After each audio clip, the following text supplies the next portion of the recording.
Hi friends, welcome back to our channel Surya smart ideas.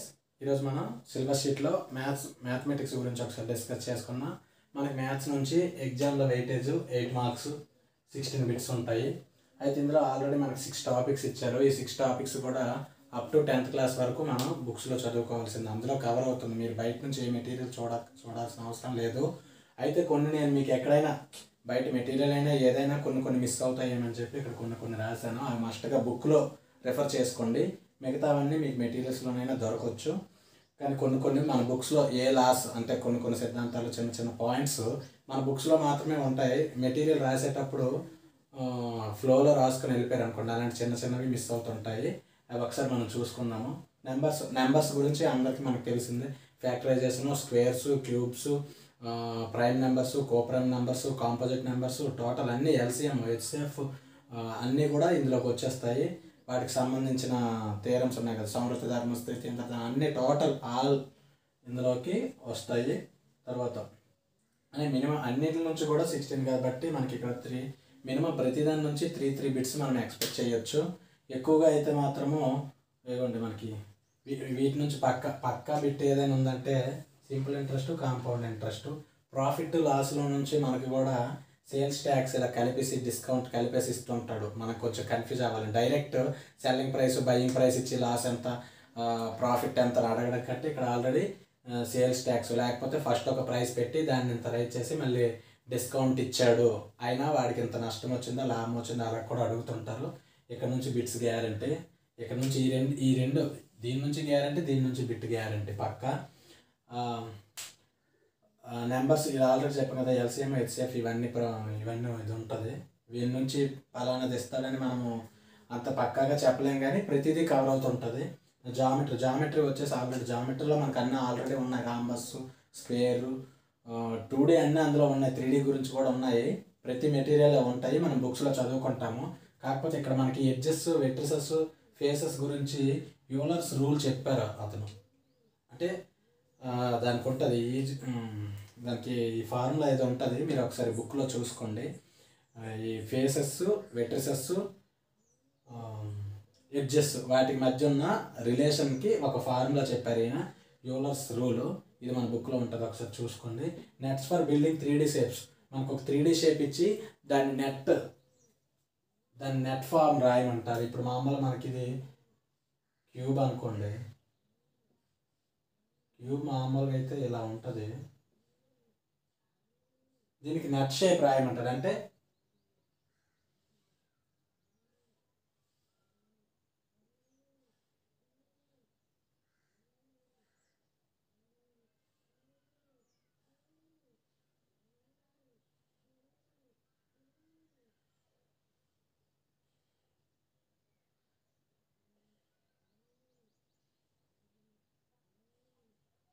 ఇది దీని తరకు net shape ఇలా అడుగుతారు. అంటే ఇది ఇచ్చి దీని కింద నెట్ షేప్ ఏంటని, అంటే నెట్ షేప్ అంటే ఏంటంటే దీన్ని మనం 2Dలోకి మార్చేటప్పుడు అది ఏ షేప్లోకి వస్తుంది అనేసి. ఇది చూడండి, దీన్ని ఇలా పైకి ఫోల్డ్ చేస్తారు, దీన్ని పైకి ఫోల్డ్ చేస్తారు. పైన వచ్చే ఖాళీ ఉంటుంది కదా, ఆ ఎంటీని దీంతో ఇలా ఫోల్డ్ చేస్తే మనకి క్యూబ్ వస్తుంది. సో వాటి నెట్ షేప్స్, వీటి గురించి కూడా మనకి బిట్స్ వస్తారు. ఇలాంటి చిన్నవి మనము ఫ్లోలో చూసుకోకపోయాం అనుకోండి, తర్వాత అక్కడికి వెళ్ళి మనకి కొంచెం అర్థం కాదు. కొంచెం ఈజీ బిట్, ఇందులో మనకి మ్యాథమెటికల్ ప్రాబ్లం ఏం లేదు కదా, చాలా సింపుల్గా ఉంటాయి. ఇవి కూడా ఇస్తారు, చూసుకోండి. ఇక్కడ యూలర్స్ రూల్ చూసుకోండి, అది మనకి సంబంధం ఉంటుంది. ఎందుకంటే కొన్నిసార్లు మనం తెలిసినది అయితే, ఇప్పుడు ఇది అనుకోండి 3D షేప్ అనుకోండి, ఎన్ని ఫేసెస్ ఉంటాయి, ఎడ్జెస్ ఉంటాయి, ఇదంతా లెక్క పెట్టేస్తాము. కానీ మనకి షడ్భుజి ఇలా ఉంటాయి కదా, 6 ఇలా వచ్చి అలాంటివి కొంచెం లెక్క పెట్టాలంటే మన మైండ్లోకి వెంటనే దాని తాలూకు 3D షేప్ రాదు. అలాంటప్పుడు ఇక్కడ ఇతను ఒక రూల్ చెప్పారు. ఆ రూల్కి సంబంధించి అక్కడ మనము అందులో ప్రతిక్షేపిస్తే ఎడ్జెస్ ఎన్నో లేకపోతే అన్నీ మనకు వచ్చేస్తుంది. డేటా హ్యాండ్లింగ్లో చాలామంది చాలా సింపుల్గా మీన్ కానీ, మోడ్ కానీ, మీడియం కానీ, ఈ మూడింటి నుంచి కన్ఫామ్గా బిట్ ఉంటుంది. బిట్ కూడా మనకి లెక్క ఇచ్చేస్తాడు, లెక్క చేసేద్దామని మీరు ఫిక్స్ అయిపోకండి. మీన్ కానీ, మోడ్ కానీ, మీడియం కానీ వీటి ఫార్ములా ఉంటుంది కదా, ఫార్ములా ఇచ్చి కూడా ఇందులో ఎల్ అంటే ఏంటి, ఎన్ అంటే ఏంటి, ఎఫ్ అంటే ఏంటి, అది కూడా అడుగుతాడు. మీరు ఫస్ట్ ఫార్ములాని కొంచెం బాగా బై హార్ట్ చేసి గుర్తుపెట్టుకుంటారు. ఎలా చేస్తారో మరి మీ ఇష్టం. దాన్ని మాత్రం ఫార్ములాని మాత్రం ముందుగా గుర్తుపెట్టుకోండి. ఫార్ములా గుర్తుపెట్టుకున్నారనుకోండి ఆటోమేటిక్గా వీటికి సంబంధించి మనము బిట్ పెట్టవచ్చు. మిగతావన్నీ అయితే సింపుల్గానే ఉంటాయి. మధ్యగతం అనేది సింపులే, బాహుళకం అనేది సింపులే. మెయిన్ అనేదానికి కొంచెం ఫార్ములా వేసి చేయాలి. నెక్స్ట్ ప్రాబబిలిటీ, సంభావ్యత కూడా చాలా సింపుల్ టాపిక్, బిట్ ఈజీగా వచ్చేది. మీరు ఎక్కువ కన్ఫ్యూజ్ అయిపోవద్దు.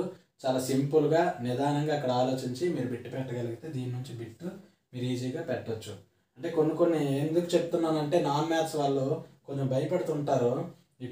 ఇది కానీ ఇందులో ఫార్ములా ఇచ్చినా కానీ ఇవన్నీ మీరు బిట్ చేయక్కర్లేదు కాబట్టి, క్యాలిక్యులేషన్ పార్ట్ చేయక్కర్లేదు కాబట్టి మీకు అంత ప్రాబ్లం ఏం రాదు. సో ఇలాంటివి చూసుకోండి.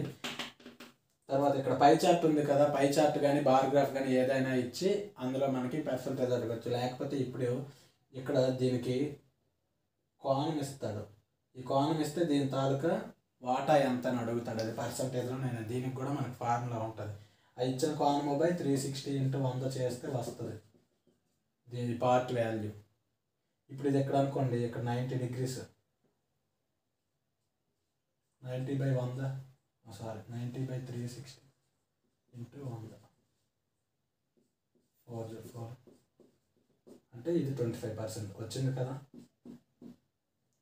నెక్స్ట్ ఇక్కడ డేటా హ్యాండ్లింగ్లో నేను లాస్ట్ టైం నేను మ్యాథ్స్ స్టూడెంట్ అయినా కానీ ఫ్లోలో చూసుకోకుండా తప్పు పెట్టింది ఏంటంటే, మనకి నార్మల్ పౌనపుణ్యంకును సంచిత పౌనపుణ్యానికి తేడా తెలుసు. పౌనపుణ్యం ఎప్పుడు కూడా మనకి ఇలా టేబుల్లో ఇచ్చేటప్పుడు పౌనపుణ్యం ఇది 3 అనుకోండి, 2 అనుకోండి, 5 2 1 ఇక్కడ ఒక 6 అనుకోండి. ఇక్కడ పౌనపుణ్యం అంతా లెక్క పెట్టేస్తారు. 6 1 7 7 2 9 14 14 3 17 17 2 19 ఇది పౌనపుణ్యం. కానీ ఎప్పుడు కూడా సంచిత పౌనపుణ్యం ఎప్పుడు కూడా కింద రౌండ్ ఫిగర్ అవుతుంటుంది. ఈ పౌనపుణ్యమే కాకుండా చూడండి, ఇది మామూలు పౌనపుణ్యము. ఇక్కడ మనకు సంచిత పౌనపుణ్యం కావాలనుకుంటే ఈ పౌనపుణ్యము సంచిత పౌనపుణ్యము ఈ రెండు ఒకటే అవుతాయి.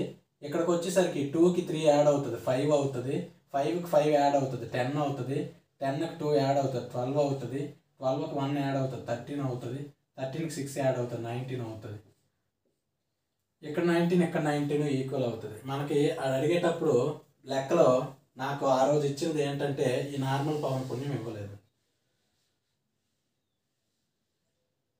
సంచిత పౌనపుణ్యం ఇచ్చాడు. సంచిత పౌనపుణ్యం ఇచ్చి ఇందులో ఎక్కువ పౌనపుణ్యం గల తరగతి ఏది అని అడిగాడు. ఎక్కువ పౌనపుణ్యం గల తరగతి ఏదంటే నేను అప్పటికి ఆలోచించి తర్వాత కూడా ఏమో సింపుల్గా ఇచ్చుంటానులే అని చెప్పేసి ఇది టిక్ పెట్టేశాను నేను. కానీ యాక్చువల్గా అయితే ఇది ఎక్కువ తరగతి పౌనపుణ్యం కాదు. ఇక్కడ ఎంత ఉంది మనకి, ఇది 19, ఇక్కడ 13 ఉంది కదా, అంటే ఇక్కడ ఎంత ఉంటుంది, 6 ఉంటుంది. ఇక్కడ 13కి 6 కలిపితే 19 కదా, ఇక్కడ 6 ఉంటుంది. అలా మనం చేసుకుంటూ వెళ్ళాలి. ఇక్కడ 13 ఇక్కడ 12 ఉందంటే ఇక్కడ 1 ఉంటుంది, ఇక్కడ 12 ఇక్కడ 10 ఉందంటే ఇక్కడ 2 ఉంటుంది, ఇక్కడ 10 ఇక్కడ 10 ఇక్కడ 5 ఉందంటే ఇక్కడ 5 ఉంటుంది, ఇక్కడ 5 ఇక్కడ 2 ఉందంటే ఇక్కడ 3 ఉంటుంది, ఇక్కడ 2 ఉందంటే ఇక్కడ 2 ఉంటుంది. మామూలుగా అయినా ఆన్సర్ ఇది వచ్చిందిరండి, కానీ అన్నీ అలా రాదు. మధ్యలో ఏదైనా ఎక్కువ ఉంటే అప్పుడు ఈ పౌనపుణ్యం బట్టి అధిక పౌనపుణ్యం గల తరగతి ఏదనేది పెట్టవచ్చు. అప్పుడు నేను ఇక్కడ రౌండ్ ఫిగర్ ఇది పెట్టేశాను, కానీ ఈ మధ్యలో ఏదో అప్పుడు ఆన్సర్ అయ్యింది. ఇది కాదు, మీకు అలాంటి లెక్క వచ్చినప్పుడు చెప్తాను. యాక్చువల్గా అయితే ఇప్పుడు ఇక్కడ 6 ఎక్కువ ఉంది కాబట్టి ఇదే పెట్టండి, మామూలుగా చెప్తున్నాను. అలా మీరు కన్ఫ్యూజ్ అవుతారు, అది మాత్రం చూసుకోండి. సింపుల్గా ఇచ్చాడు పౌనపుణ్యం గురించే కదా అనేసి ఫ్లోలో చూసుకొని వెళ్ళిపోకండి. నేను మరీ ఎందుకు చెప్తానంటే నేనే ఫ్లోలో మిస్టేక్ చేస్తాను కాబట్టి. ఆల్జీబ్రాకి సంబంధించి ఇంకా మనకు ఉంటాయి కదా లీనియర్ ఈక్వేషన్స్, ఇవన్నీ వాటి డివిజన్ కానీ మల్టిప్లికేషన్ కానీ ఫ్యాక్టరైజేషన్ కానీ అవన్నీ ఇందులోకి వస్తాయి. వీటి నుంచి బిట్స్ పక్క. మెన్సరేషన్లో కూడా కొన్ని ఇక్కడ మెన్షన్ చేశారు చూడండి, ఇవి కొంచెం బాగా చూసుకోండి. మ్యాథ్స్కి సంబంధించి అయితే వీటిని ఎలా ఫాలో అయ్యి అప్ టు 10th క్లాస్ వరకు టెక్స్ట్ బుక్స్ మీరు ఫాలో అయితే వాడు ఇంకా బయటది ఏమీ ఇవ్వడు. టెక్స్ట్ బుక్స్ నుంచి ఫాలో అయితే మీకు సరిపోద్ది. యాజ్ ఈజ్ టెక్స్ట్ బుక్లో ఉన్న ప్రాబ్లం ఇచ్చేసినా మీరు ఆశ్చర్యపోవాల్సిన అవసరం లేదు. లాస్ట్ టైం అయితే మాకు ఇచ్చిన ప్రాబ్లమ్స్ అన్నీ కూడా టెక్స్ట్ బుక్స్లో నుంచే ఇచ్చారు. కాకపోతే మనం ఏంటంటే ప్రతి ప్రాబ్లం లైన్ టు లైన్ చేయాలంటే కొంచెం ఎక్కువ టైం టేకన్ కాబట్టి ఫార్ములాస్ అవన్నీ నేర్చుకోండి. ఒక ఫార్ములాకి ఒక మోడల్ లెక్క చేయండి చాలు. ప్రతి 10 మోడల్స్ ఉంటే 10 మోడల్స్ చేసుకుని ఉంటే మీకు టైం వేస్ట్ అవుతుంది. సో వాటి తాలూకు ఫార్ములాస్ నేర్చుకోవడం, అందులో ఏదో ఒక మోడల్ లెక్క చేసుకోవడం. సో ఇవి ఏవైతే చెప్పానో మీరు సిలబస్ షీట్ పెట్టుకోండి. నేను జస్ట్ కొన్ని తప్పిపోతాయేమో వాటి మీద ఎక్కువ ఫోకస్ చేయండి అని చెప్పాను. ఇక్కడ సింపుల్ ఇంట్రెస్ట్, కాంపౌండ్ ఇంట్రెస్ట్ మాత్రం తప్పకుండా నేర్చుకోవాల్సిందే. అది లేకుండా పేపర్ ఉండదు. ఇక్కడ మెన్సురేషన్ ఇది ఇక్కడికి వచ్చేసరికి ఇక్కడ ఏరియాస్ మీద లెక్క, స్క్వేర్, రెక్టాంగిల్ ఇవ్వచ్చు, స్క్వేర్ ఇవ్వచ్చు, ఏదైనా రాంబస్ ఇవ్వచ్చు, ఏదైనా D1 ఇవ్వచ్చు, D2 ఇచ్చి రాంబస్ తాలూకా వైశాల్యం కనుక్కోమనొచ్చు. లేకపోతే వైశాల్యం ఇచ్చేసి D2 ఇచ్చి D1 అంతా కనుక్కోమంటాడు. అందుకే మనకు ముందు ఫార్ములాస్ రావాలి. ఫార్ములాస్ వస్తేనే అవన్నీ చేయగలం. ఇక్కడ వాల్యూమ్స్ చూసుకోండి. ఇక్కడ సిలిండరు, కోను వీటన్నిటి గురించి కూడా వాల్యూమ్స్ పక్కా ఇస్తాడు. వాల్యూమ్స్ ఇవ్వకపోతే టోటల్ సర్ఫేస్ ఏరియా, సంపూర్ణ తల వైశాల్యం కూడా ఇస్తాడు. ఆ రెండింటికి చూసుకోండి. ఎప్పుడు కూడా మీరు ఎలిమినేషన్లో కూడా వైశాల్యం అంటే ఎప్పుడు దాని తాలూకు units centimetre square, metre square, foot square ఇలా ఉంటాయి. వాల్యూమ్ వచ్చేసరికి క్యూబ్ ఉంటుంది. అది అందరికీ తెలుసు కదా, సెంటీమీటర్ క్యూబ్, మీటర్ క్యూబ్. ఇది కొన్నిసార్లు మీరు చూసుకోండి. కొన్నిసార్లు ఫ్లోలో ఏం చేస్తారంటే వైశాల్యం కట్టేస్తారు. వైశాల్యం కట్టేసి లేకపోతే వాల్యూమ్ కట్టేస్తారు. వైశాల్యానికి పెద్దగా ఇబ్బంది పడరు, కానీ వాల్యూమ్ కట్టేసి 98 వచ్చింది అనుకోండి క్యాలిక్యులేషన్లో, ఇక్కడ సెంటీమీటర్ స్క్వేర్ ఉందా, సెంటీమీటర్ క్యూబ్ ఉందా అనేది చూడరు. వాల్యూమ్ అడిగేటప్పుడు ఇది కదండి ఆన్సర్ అవుతుంది. సెంటీమీటర్ స్క్వేర్ అనేది పెట్టారనుకో, మీరు లెక్కంతా బాగా చేసి బిట్టు తప్పు పెట్టేసినట్టు అయిపోద్ది. అందుకే వాల్యూమ్ అడిగారు అనుకోండి, ఇక్కడ 3 ఉంటుంది అనేది చూడండి. ప్రతి ఆప్షన్ని చాలా చక్కగా చూడాలి. మ్యాథ్స్లో మనకు వచ్చే ప్రాబ్లం ఏంటంటే, ఈవెన్ మ్యాథ్స్ బ్యాక్గ్రౌండ్ ఉండి బాగా మ్యాథ్స్ చేసే వాళ్ళైనా కూడా కొన్నిసార్లు ఫ్లోలో ఇది మిస్ అయిపోవచ్చు. లాస్ట్ టైం ఏదంటే మనకి శ్వాసల్లో నిజ్రైతీ అనేవి శ్వాసలు వచ్చినప్పుడు చెప్పేస్తాను చూడండి. నిజ్రైతీ అనేవి ఏ పంట విధానాలని అంటే నీలి మందు, నల్ల మందు ఇచ్చాడు. సో మనం ఫ్లోలో అది నీలి మందు, నల్ల మందు అనేది నల్ల మందు పెట్టేసిన వాళ్ళందరికీ తప్పు అయిపోతుంది. అది నీలి మందు అనుకుంటాను. అది అలాంటివి కూడా ఒకసారి చూసుకోండి. ఇవన్నీ ఒకసారి చూసుకొని చక్కగా మ్యాథ్స్ కూడా మంచి స్కోరింగ్ చేయాలనేసి కోరుకుంటాను. All the best, bye.